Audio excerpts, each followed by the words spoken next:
Hello. Hello. Great. So I'm Erika Brodnock, and I'm the CEO and founder of a company called Charisma Kids. So I started Charisma Kids because about 5 years ago I was diagnosed as having bipolar disorder. So I was told by the doctors that I needed to take medication every day for the rest of my life. And I refused to accept that. So what that meant was that I went on a journey. And on that journey, I found some amazing, easy to learn, simple to use techniques that enabled me to completely turn my life around. So I went back and I was certified well, although I'm not sure they got that right. And I started to have a look at the effects that my illness had had on my own children and how I could teach them the tools and techniques that I'd learned in the most easy, fun and engaging way.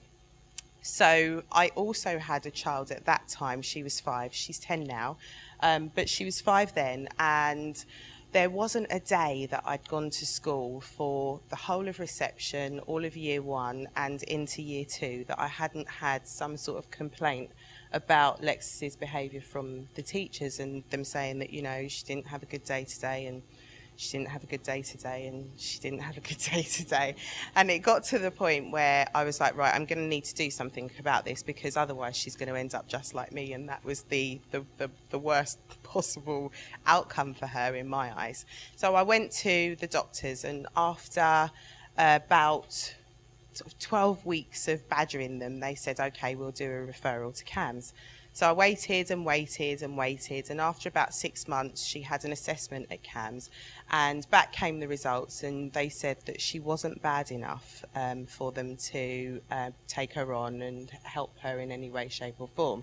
It turns out that children need to be either a danger to themselves or to other people before any interaction is usually taken, or they need to be assessed. So I started to do some research, and I had a look at some figures, and these are just from the Office of National Statistics, and 1 in 4 children is experiencing anxiety, stress or depression before they're reaching their adult lives, and then 1 in 10 is actually being diagnosed with a mental health disorder.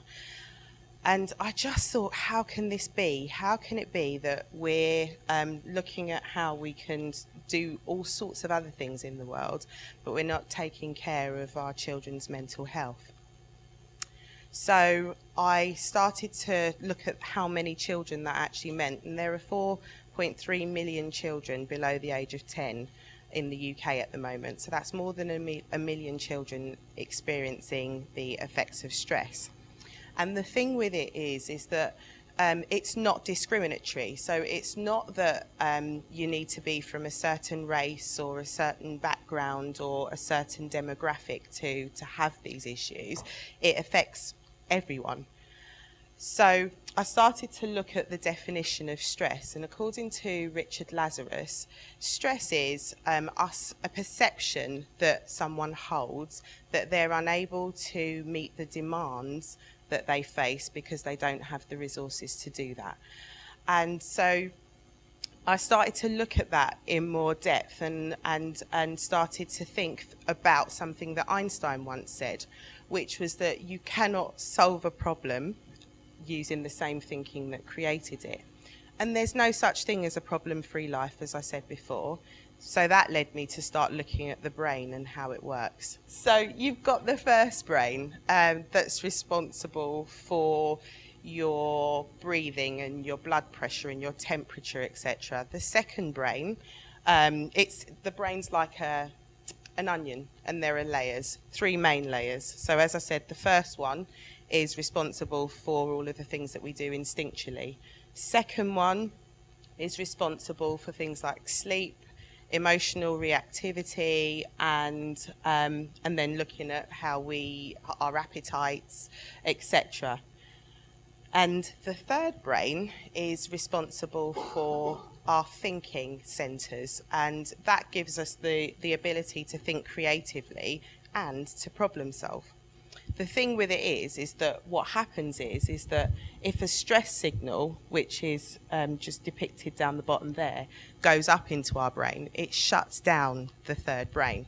So just when we need to be thinking creatively and to be able to solve problems, we've actually, by being stressed, shut down the area of the brain that allows us to do that. So I wanted to start to look at how we could help children to keep that centre open so that they were able to think creatively and solve problems as and when they arose.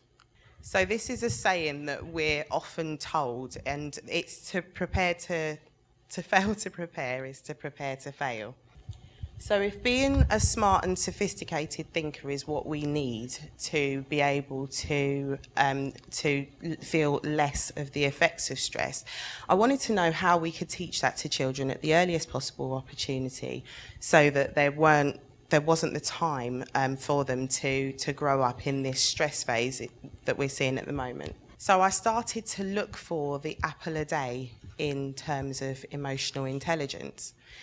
And the picture over here that says negative to positive, 1 to 3, represents 20 years of research conducted by Dr. Barbara Fredrickson that shows that for every negative emotion that we experience, we need to have 3 positive emotions that will enable us to still grow up in a balanced way and to perform effectively. So what that means is that we need to be, because the negative, when we're affected negatively, it lasts longer than a positive emotion. So you need to counterbalance that, as I say, with 3 positive interactions with a child. The other thing is the power of appreciation. So if we're teaching children to seek out and to find things that they're grateful for and to make note of those, what that does is it gives them something else to look for. In fact, it engages the reticular activating system. Now, the reticular activating system is what happens when you buy a red car, and every time that you go out of your house in your car for the next 3 weeks or so, all you see all over the place is red cars. So the same thing happens with gratitude. If you start to look for it and you find it, then automatically up comes another thing, and then there you go, you're on a roll. The other thing is creativity. So obviously, the creative centre of our brain is stimulated every time we are being creative. So in order to open up that third centre, being creative is a really good way of doing that. So it's often touted that an ounce of prevention is worth a pound of cure. So how, again, the question came up, how do we teach children these skills before there's a problem? Why are we waiting until we've got the 1 in 4, until we've got the 1 in 10, until CAMS is saying that they can't do anything to help us?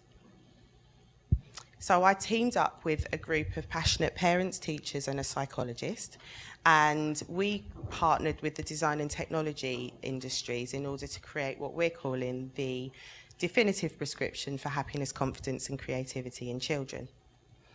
And what we've created is an online platform that meets children where they're at, which is unfortunately online most of the time nowadays.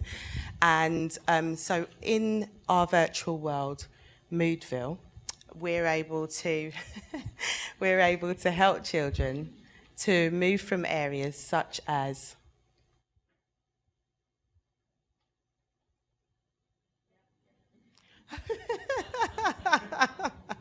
that was the stress response there, right on my face.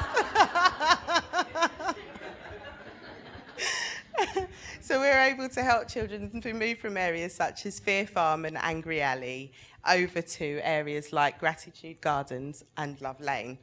And what we've done is we've placed the areas like gratitude and love and joy in the centre of our map in Moodville. And then we've put the areas like sadness, fear, anger, etc. on the outskirts of town.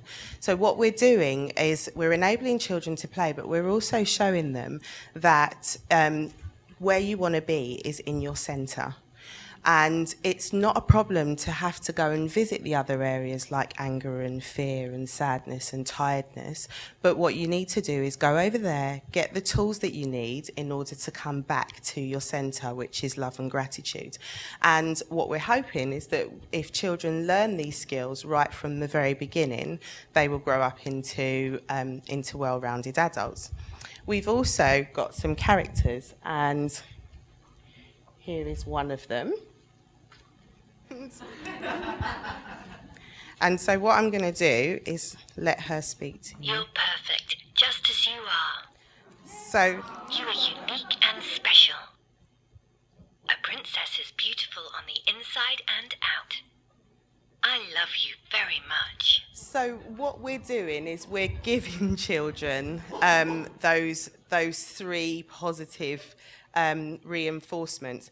We're also allowing parents with this doll to record positive messages onto the doll so that when they're not around for any reason, work or what have you, that child can listen to their parent's voice, giving them a positive message. And we've also included a couple of stories in here so that they can listen to how our characters find their way around Moodville and from fear and anger into gratitude and love, as well as they've got a guided meditation that helps them to find their safe place. So the safe place is the place that we can all go to, and adults can use this as much as children.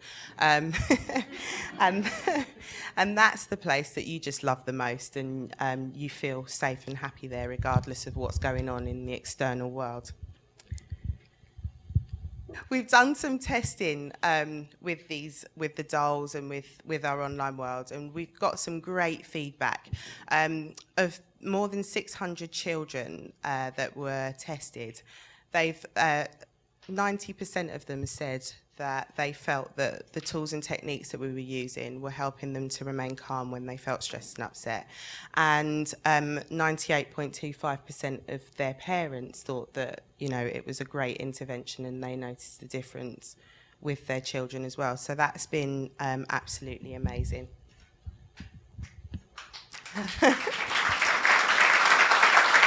Thank you. We've also won some awards, which has been brilliant stuff as well. But there are a couple of characters that I didn't tell you about before, and they're the bloomer bears. So half flower, half bear. They bloom when they're positively impacted, and they wilt when they're negatively impacted. So the mission is to enable children to become bloomers, not wilters. So, so what I'm asking you guys to do in the audience is, if you're parents, I'd like to ask you to look at the following questions. And that is, how can I help my child bloom? How can I ensure that my child helps others to bloom? And whether you're a parent or not, how can you pollinate positivity in the next generation? Because what we're looking to do here is actually start to get children looking at why they feel a certain way, how they're actually feeling before that, why they feel that way, and what they can do to shift to a more positive emotion.